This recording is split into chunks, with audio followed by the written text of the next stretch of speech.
Hey everyone, welcome to my channel Physio Basics. Let's understand the today's topic. आज का हमारा topic है suspension therapy. गुथरे Smith ने एक सस्पेंशन एपरेटस करके एक दिया था जिसको हम सस्पेंशन थेरेपी में यूज करते हैं. ये इसका एक बेसिक आइडिया ये था कि इससे हम hands of treatment specially of lower extremity ये दे सकते हैं. जब हम सस्पेंशन एपरेटस देखते हैं तो हम कुछ ऐसे शब्दों के कम अक्रॉस होते हैं जैसे कि ropes, pulleys, slings, wooden cleat, dog clip, S hook और स्टोरेज ट्रॉली. जैसा कि हमने देखा था कि सस्पेंशन एपरेटस के वो उतने पार्ट्स थे, बट थोड़ा आगे बढ़ने से पहले हम एक बार उसका एक बेसिक डेफिनेशन जो है वो जान लेते हैं.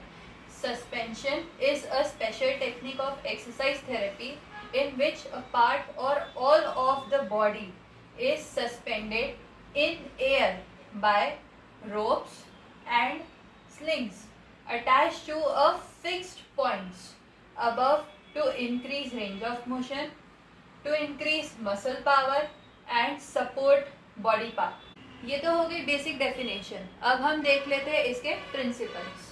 So these are the principles of suspension therapy. इसमें फर्स्ट है फ्रिक्शन, सेकेंड है पेंडुलम और थर्ड है एलिमिनेट ग्रेविटी.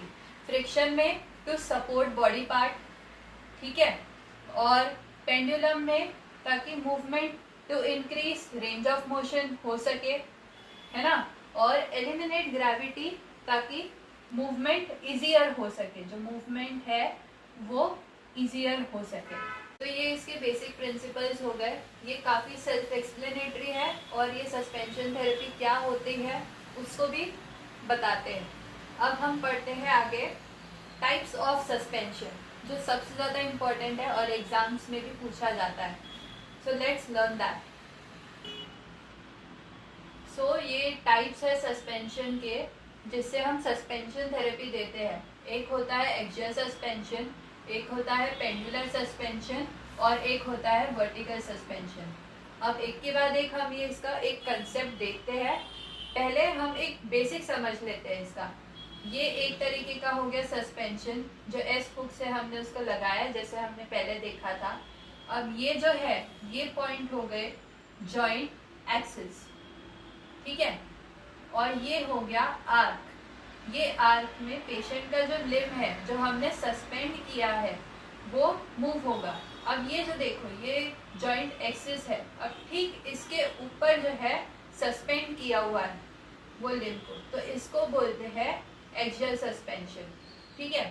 दूसरा होता है पेंडुलर सस्पेंशन. अब एक्सियल और पेंडुलर सस्पेंशन में फर्क ये होता है कि जो पेशेंट का जॉइंट एक्सिस है वो होगा कुछ यहाँ पे, है ना. अब यहाँ पे उसका जॉइंट एक्सिस है तो उसके मीडियली या उसके लैटरली वो जो पॉइंट ऑफ सस्पेंशन है वो हम शिफ्ट कर देते हैं तो वो बन जाता है पेंडुलर सस्पेंशन. अब ये क्यों करते हैं ये मैं आपको एक्सप्लेन करती हूँ, पहले बेसिक देख लो, ठीक है. फिर तीसरा होता है वर्टिकल सस्पेंशन.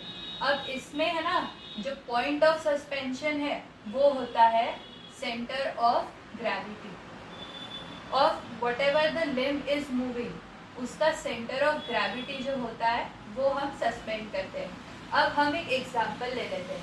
जैसे कि ये हो गया हमारा पेशेंट, है ना, ये इसके हाथ हो गए, ये इसका है शोल्डर जॉइंट, ठीक है, शोल्डर जॉइंट ही है, और ये भी हो गया इसका जॉइंट एक्सिस, है ना, क्योंकि ये शोल्डर जॉइंट है. अब हम अगर इसको सस्पेंड करते हैं ठीक ये पॉइंट के ऊपर, मतलब ये जो सस्पेंशन का ये हुक है वो ठीक ये जॉइंट एक्सिस के ऊपर होता है और उसके जो रोप्स है वो कहीं यहाँ जाके अटैच होते हैं और यहाँ जाके अटैच होते हैं, मतलब एक फोरआर्म पे और एक आर्म पे. तो ये मूवमेंट होगी इसकी एब्डक्शन और एडक्शन में. ये एब्डक्शन बाहर के साइड होता है और एडक्शन अंदर के साइड होता है. तो ये जो मूवमेंट करेगा वो हो गया एक्सियल सस्पेंशन का मूवमेंट. अब यही एग्जांपल देख लेते हैं. अब पेंडुलर सस्पेंशन के लिए देखेंगे. अब ये हो गया जॉइंट एक्सिस, ये सस्पेंशन बेड जो है उसके ऊपर की ये वायर स्ट्रिंग्स जो होती है वो, अब ये इसके जॉइंट एक्सिस के ऊपर का ठीक ऊपर का पॉइंट ये है ना। तो हम अगर इसको मीडियली या लैटरली अगर शिफ्ट कर देते हैं तो वो बन जाएगा पेंडुलर सस्पेंशन। फॉर एग्जाम्पल जैसे ये इसके जॉइंट एक्सिस के ये ठीक ऊपर का ये पॉइंट है ना। अगर हम उसको सपोज कर लो ये यहाँ तक है, उसको हमने मीडियली शिफ्ट कर दिया इसी लाइन में, तो ये हो जाएगा पेंडुलर सस्पेंशन। अब कैसा, हमने अगर उसको मीडियली शिफ्ट कर दिया, जैसे यहाँ से फिर हमने उसको इधर और इधर स्लिंग ऐसे अटैच कर दी, ठीक है, ये वाला नहीं है, ये इधर और इधर मीडियली शिफ्ट करके स्लिंग एक आर्म पे और एक फोर आर्म पे शिफ्ट कर दी, ठीक है, तो ये बन जाएगा पेंडुलर सस्पेंशन। अब पेंडुलर सस्पेंशन का एडवांटेज ये है, जब इसको मीडियली शिफ्ट कर दिया तो जो शोल्डर है वो एडप्टेड पोजीशन में ही रेस्टिंग पोजीशन में रहेगा। रेस्टिंग पोजीशन यानी वो उसी पोजीशन में मेंटेन रहेगा जब पेशेंट कोई मूवमेंट नहीं कर रहा है, ठीक है। फिर जब हम उसको मूवमेंट करने बोलेंगे तो एब्डक्शन जो है वो उसके लिए एक तरीके से रेजिस्टेंट मूवमेंट हो जाएगा। मतलब जब वो एब्डक्शन करता है तो ये अगेंस्ट हो जाएगा क्योंकि वो उसके जॉइंट एक्सिस की मीडियली शिफ्ट है, तो ये एब्डक्शन इज रेजिस्टेंट मूवमेंट। तो इससे क्या हुआ, रेजिस्टेंट मूवमेंट से हम क्या करते हैं, स्ट्रेंथ इंक्रीज करते हैं, ठीक है। ऐसा ही होता है वर्टिकल सस्पेंशन। बस वर्टिकल सस्पेंशन में फर्क ये होता है कि जैसे ये तो हो गई जॉइंट एक्सिस, है ना, ये जॉइंट एक्सिस के ऊपर का पॉइंट हो गया, तो हम जॉइंट एक्सिस का हम इसमें कुछ नहीं करने वाले। हम क्या करेंगे, ये आर्म और ये फोर आर्म, इसका है ना जो सेंटर ऑफ ग्रेविटी है COG, ये सेंटर ऑफ ग्रेविटी है ये COG, तो इसके ठीक ऊपर यहाँ सस्पेंड कर देंगे। जो भी ये ऐसे मूवमेंट कराने के लिए, वही मूवमेंट एब्डक्शन और एडक्शन, तो इसमें जो पेशेंट है ये मूव कर पाएगा एब्डक्शन और एडक्शन में। अब इन सब के ये तीन इसके एडवांटेजेस ये होते हैं कि एक्सियल सस्पेंशन जो होता है वो रेंज ऑफ मोशन बढ़ाने के लिए होता है ना, और उसका ये प्रॉपर एक आर्क में मूवमेंट होता है, तो इट बिकम्स ईजियर। अगर पेशेंट ने इधर साइड मूवमेंट की, जैसे कि पेशेंट ने इधर साइड मूवमेंट की, तो उसकी अपने आप ये साइड में मूवमेंट होने लग जाएगी, है ना। पेंडुलर सस्पेंशन का हमने देख ही लिया कि वो स्ट्रेंथ इंक्रीज करने के लिए होता है, और वर्टिकल सस्पेंशन जो है, वर्टिकल सस्पेंशन सिर्फ एक मूवमेंट मेंटेन करने के लिए होता है, maintain movement. It is not for improving range of motion. वो एक्सियल सस्पेंशन का है, वर्टिकल सस्पेंशन सिर्फ मूवमेंट मेंटेन करने के लिए होता है। अब ये सस्पेंशन थेरेपी का हम यूज बहुत सारी चीज़ों में करते हैं, तो अब हम इसका इंडिकेशंस देखते हैं। अब फिजियोथेरेपी में सस्पेंशन थेरेपी के क्या इंडिकेशंस होते हैं वो देखते हैं। सबसे first and foremost important indication वो होता है, जैसे ग्रेड 2 में अगर पेशेंट है, ग्रेड 2 से ग्रेड 3 की जो स्ट्रेंथनिंग हम कराते हैं, स्ट्रेंथनिंग में वो यूज करते हैं, ठीक है। दूसरा इंडिकेशन है मसल रिलैक्सेशन, ठीक है।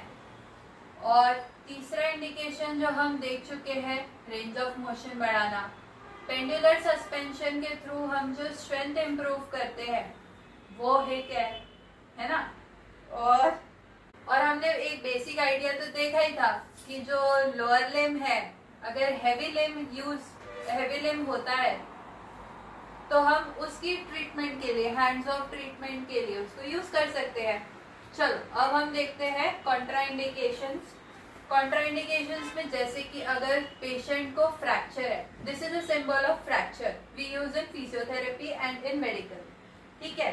और अगर पेशेंट को एडिमा है, एडिमा मे बी कॉन्ट्राइंडिकेटेड और मे नॉट बी कॉन्ट्राइंडिकेटेड। ये रिलेटिव कॉन्ट्राइंडिकेशन है, डिपेंड करता है कि कौन सा एडिमा है और आप पेशेंट को किस पोजीशन में दे रहे हो। और अगर बर्न्स का पेशेंट है, स्पेशली एक्यूट बर्न्स अगर है, तो पेशेंट को उतना जो सस्पेंशन स्लिंग का जो होता है फोर्स और प्रेशर जो है वो यूजुअली वो सहन नहीं कर पाता है।